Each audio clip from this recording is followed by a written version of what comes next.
네, 여러분 안녕하세요. 줄리의 선교사입니다. 오늘은요, 네 번째 시간, 바로 순환입니다.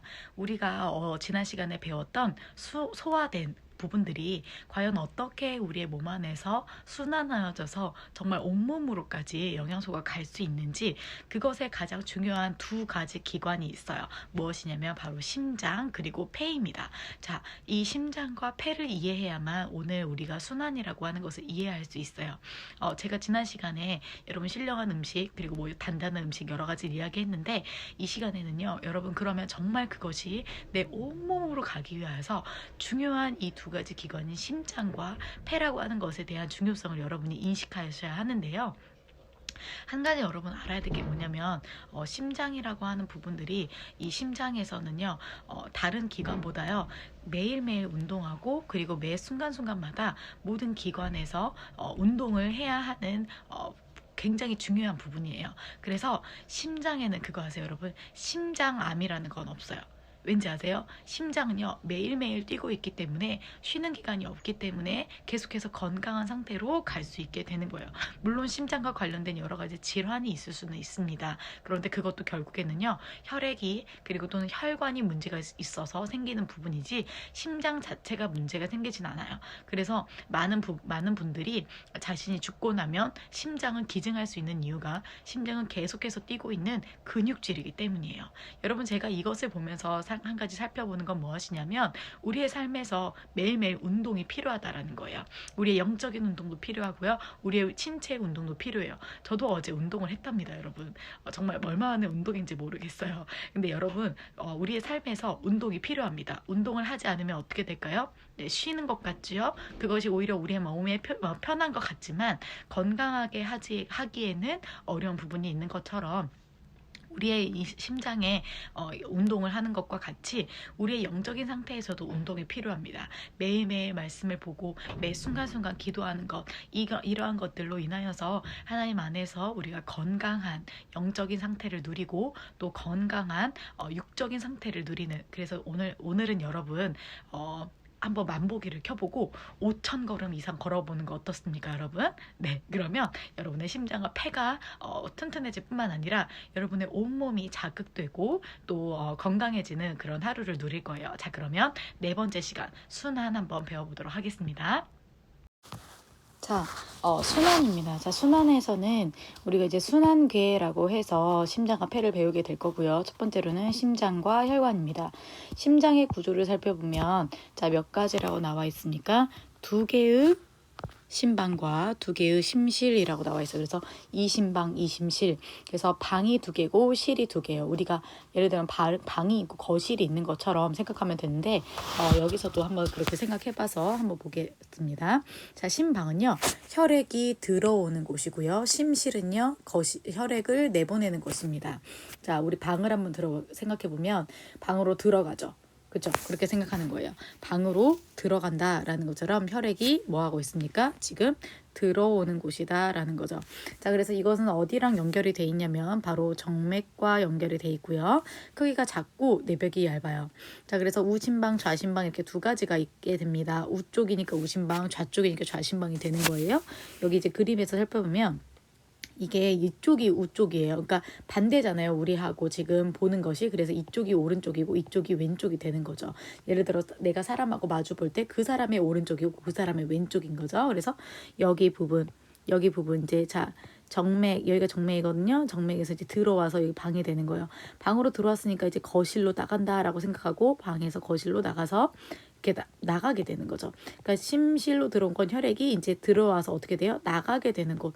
그래서 심실은 어떻게 됩니까? 우심실은요, 어디로 혈액을 보냅니까? 폐로 혈액을 보내는 곳이 바로 우심실이에요. 자, 그러면 그 다음에 이제 좌심방을 살펴보면, 좌심방은요, 폐에서 산소를 얻은 혈액이 이제 들어오게 돼요. 그래서 여기 보면 좌심방, 이쪽이 좌심방이 되는 거예요.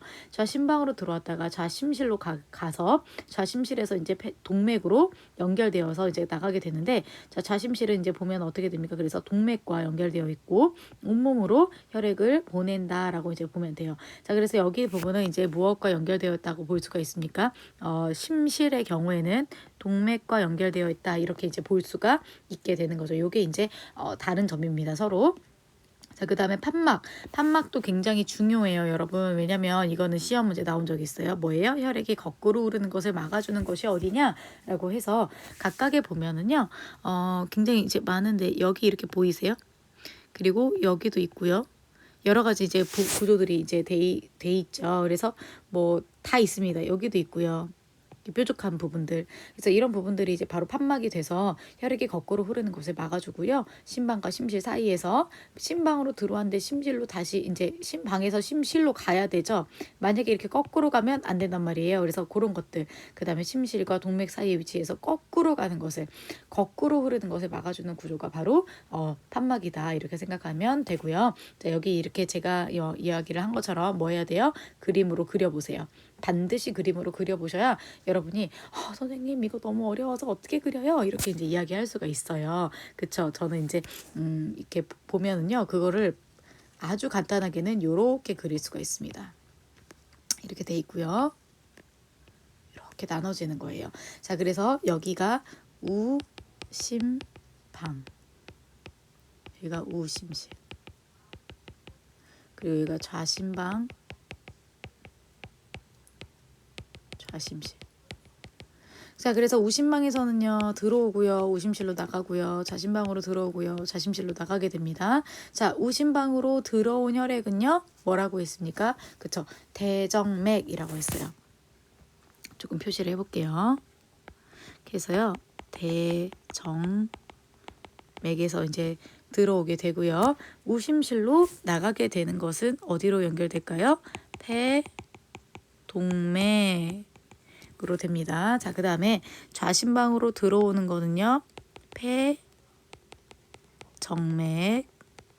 그리고 나가게 되는 건 어떻게 될까요? 그쵸? 대동맥으로 나가게 됩니다. 여기까지만 이제 알고 있으면 되는데요. 조금 더 이제 뒤에 가서 살펴보도록 하겠습니다. 자, 여기는 그림하고 같이 한번 살펴보도록 할 건데요. 자, 우리가 여기 보시면 뭐가 있냐면 혈관이 이제 나와 있습니다. 동맥, 아까 제가 뭐 대동맥, 대정맥 이렇게 이야기를 했는데요. 그래서 이제 혈관에 이제 그림을 한번 살펴보면은요, 우리가 이제 동맥이라고 하는, 아이고 미안합니다. 자, 동맥이라고 하는 부분이 있고요, 정맥이라고 하는 부분이 있고, 모세혈관이라고 이렇게 크게 세 가지를 보면 됩니다. 자, 동맥은요 뭐냐면 아까 말했지만 나가는 혈액이 흐르는 혈관이에요. 자, 그래서 심장에서 나가는 거죠. 그런데 어디로 이제 나가느냐, 이제 그거에 따라서 대동맥이냐, 이제 폐동맥이냐, 이제 이렇게 볼 수 있는데요. 어찌되었던 얘의 특징은 뭐라는 거예요? 그렇죠. 나가는 혈액이 흐르는 혈관입니다. 이렇게 됐어요. 그러니까 심장에서 펌프질을 해서 나가야 돼요. 그러니까 어떻게 되겠어요? 네. 여기 보면은 굉장히 두꺼워요. 보세요. 벽이 굉장히 두껍고요. 그리고 이제 탄력이 강하고요. 몸속 깊은 곳에 분포하면서 혈압이 높아요. 왜냐하면 심장에서 나가야 되기 때문에 그런 거죠. 자, 그다음 정맥은요, 들어오는 혈액이 흐르는 혈관이에요. 들어오는 혈액. 자, 들어오는 혈액이 흐르는 혈관이고 피부에 가까운 곳에 분포해요. 그러니까 우리가 볼 때 이제 피부에서 보이는 곳들은 다 정맥이라는 거죠. 그리고 혈압이 낮아서 판막이 존재해요. 왜죠? 역류 방지, 거꾸로 가는 것을 방지하기 위해서 정맥은요, 중간중간에도 판막이 존재해요. 심장에만 존재하는 게 아니라는 거죠. 그리고 이제 들어오는 혈액이기 때문에 그렇게 펌프질을 해도 강하지 않아도 상관없기 때문에 혈관벽이 얇고 탄력이 약한 거죠. 모세혈관은요, 동맥과 정맥을 연결하는 거고요. 동맥과 정맥을 연결하고요. 물질 교환에 유리하게 돼 있기 때문에 굉장히 얇아요. 그래서 얇다는 뜻이에요. 얇다. 모세, 여러분 생각하는 그 모세가 아니에요. 이거는 굉장히 세밀하다, 이렇게 이제 되어 있다라는 것을 이제 우리가 알 수가 있게 되는 거죠. 자, 그래서 이제 혈관의 특징 비교는 한번 여러분이 살펴보시면 충분히 알 수가 있습니다. 혈압, 혈류 속도, 혈관 두께, 혈관의 총 단면적 이렇게 나와 있어요. 자, 그 다음에 이제 그래서 혈관의 특징들, 이제 아까 제가 이제 이야기했지만 요 부분이 이제 기출로 나온 부분들은 바로 이제 그림이 나와서요. 그림. 자, 그러니까 그림을 어떻게 해야 될까요? 맞습니다. 그림을 여러분 한번 이렇게 쭉 그려보시고 생각을 하셔야 돼요. 정맥에는 판막이 있다든지, 그다음에 모세혈관이 굉장히 이제 속도로서는 굉장히 느리다. 그리고 혈압도 굉장히 낮은 편이죠. 근데 정맥이 더 낮아요. 그렇기 때문에 여기에 뭐가 존재한다, 판막이 존재한다. 이런 것들을 알고 계시면 됩니다. 자, 그다음에 정말 많이 나왔던 부분으로는 사실상 이 부분이 이제 굉장히 커요. 뭐냐면 바로 혈액입니다. 혈액. 여기도 기출 문제 많이 나와요. 정말 많이 나오는데, 자, 이제 한번 살펴보면 우리 혈액이라고 하는 걸까요? 물이 있고요. 그 다음에 혈구가 있다, 이렇게 생각하면 돼요. 근데 그 물을 뭐라고 하냐면 혈장이다, 이렇게 이야기를 하는 거예요. 자, 그래서 혈장은 그러니까 물이니까 뭐예요? 체온 조절 작용한다, 우리 지난 시간에 배웠어요. 그리고 여러 가지 영양소와 노폐물, 이산화탄소 등을 녹여서 운반합니다, 이렇게 이야기를 했고요. 혈구에는 세 가지가 있습니다. 첫 번째는 적혈구. 그래서 지금 여기 있는 게 이게 적혈구거든요. 적혈구가 이제 원반 모양에서 접시 모양처럼 생겼어요. 그러니까 어떻게 해요? 산소를 갖다 운반하거나 또는 이산화탄소를 운반해줘요. 그래서 가운데가 오목하고요. 가운데가 오목한 이유는 이제 세포 안에 있는 핵이 없기 때문에 그렇고요. 그 다음에 붉은색 소의 헤모글로빈에 의해서 산소를 운반한다라고 했어요. 근데 여러분, 산소를 운반하는 것뿐만 아니라 뭐도 운반하냐면, 산소 운반하는 거 너무너무 중요한데요. 이제 이산화탄소 또 노폐물도 운반을 하기는 해요.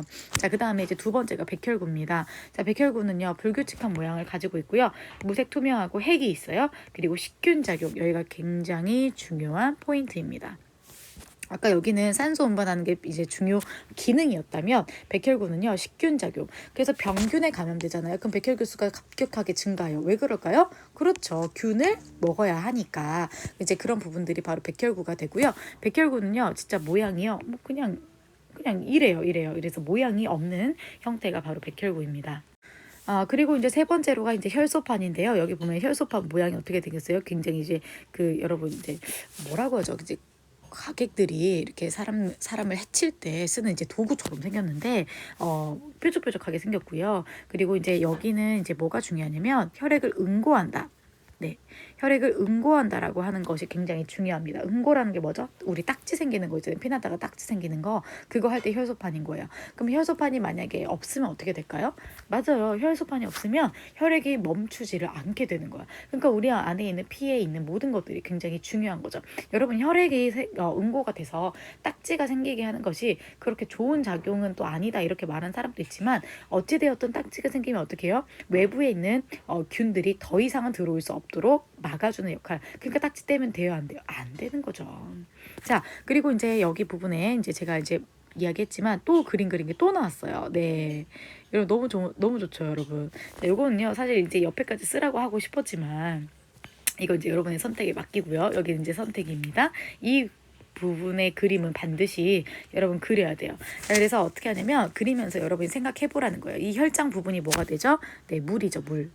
여기 부분이 이제 물입니다. 그리고 여기 안에 이제 혈구가 이렇게 남게 되는데, 나중에 이제 원심분리라는 건 뭐냐면 빠르게 얘를 섞어줘 보는 거예요. 그러면은 물하고 이제 혈구, 이렇게 고체 덩어리 부분이 이제 가라앉게 되는 것이죠. 자, 그다음 살펴보도록 하겠습니다. 이 부분이 오늘 이제 키포인트가 이제 될 텐데요. 바로 혈액의 순환입니다. 혈액이 순환할 때 아까 이제 제가 우심방, 좌심방, 우심실, 좌심실 다 그렸어요. 그리고 이 우심방이 대정맥에서 오는 거고요. 폐동맥으로 가고요. 폐정맥이고요. 대동맥이고 이렇게 돼 있는데, 자, 지금 여기가 파란색으로 표시돼 있고 빨간색으로 표시되어 있는 이유가 있어요. 뭐냐면요. 자, 여기 이제 폐를 거치느냐 안 거치느냐에 따라서 굉장히 중요하게 되는데, 우리 한번 같이 읽어보면, 심장에서 나온 혈액. 자, 심장에서 나온 혈액이 동맥, 모세혈관, 정맥을 거쳐 다시 심장으로 돌아오는 곳으로 혈액은 온몸 순환과 폐순환을 교대로 반복하며 끊임없이 순환합니다, 이랬어요. 그러니까 두 가지를 도는 거예요. 온몸을 돌고요. 그 다음에 폐를 돌아요.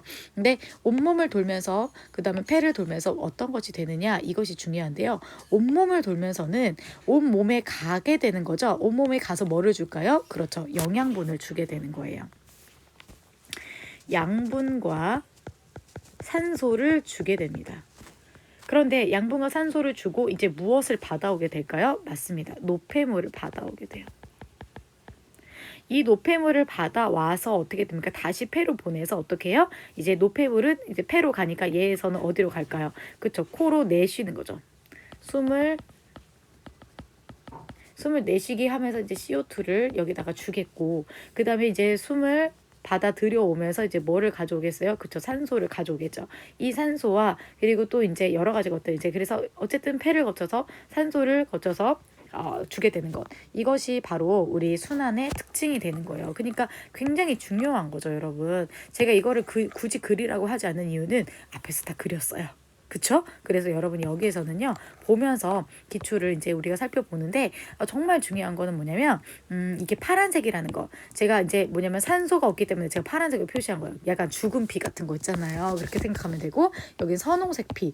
이거 뭐야? 밝은 피. 예쁜 색깔의 피란 말이에요. 그래서 그런 것들이 온몸으로 가게 된다. 이런 것들 이제 여러분이 생각하면 됩니다. 그래서 대동맥. 자, 심방에서 나가니까 어떻게 해요? 동맥이죠. 여기는 부분이 어떻습니까? 혈액이 굉장히 밖으로 나가는 거기 때문에 대동맥은 어때요? 굉장히 굵은 핏줄로 돼 있는 거고요. 여기서도 굵은 핏줄로 돼 있고, 근데 대정맥으로 들어가는 것들은 그렇게 굳이 굵지 않다. 그리고 여기는 모든 부분에 되어 있어야 되기 때문에 촘촘촘촘촘촘촘 이렇게 이제 연결이 돼 있고 그 온몸으로 갈 수 있게 해주는 거죠.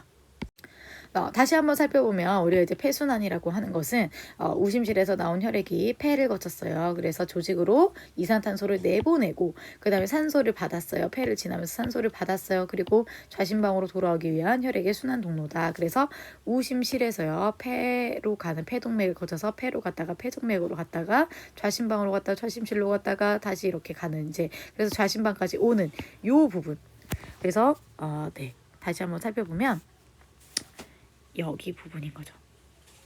자, 다시 우심실로부터 이렇게 여기까지 오는 게 이제 폐순환이 되는 거고요. 다시 좌심실로 가서 이렇게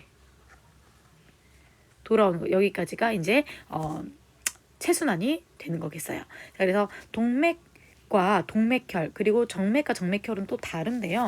동맥혈은요, 산소가 많이 들어있는 혈액을 동맥혈이라고 하고요.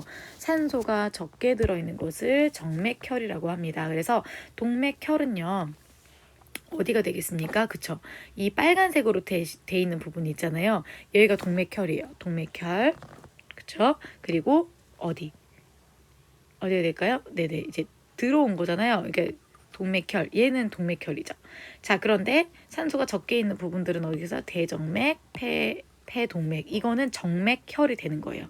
말은 그렇지만. 그래서 여기까지 우리 순환에 대해서 다 알아보았습니다. 여러분, 오늘 내용은요, 간단하지만 사실상 여러분이 정확하게 이해하려고 그림을 계속해서 보지 않는 한 굉장히 어렵게 느껴질 수 있어요. 그렇기 때문에 그림을 계속해서 보는 것들, 이런 그림들 계속해서 보고 내가 이해가 안 되면 한번 그려도 보고요. 유튜브의 영상들에도 보면은 굉장히 이런 부분들이 잘 나와 있습니다. 그래서 그 부분을 한번 살펴보시기 바랍니다. 자, 그러면 오늘은 여기까지 하도록 하겠습니다.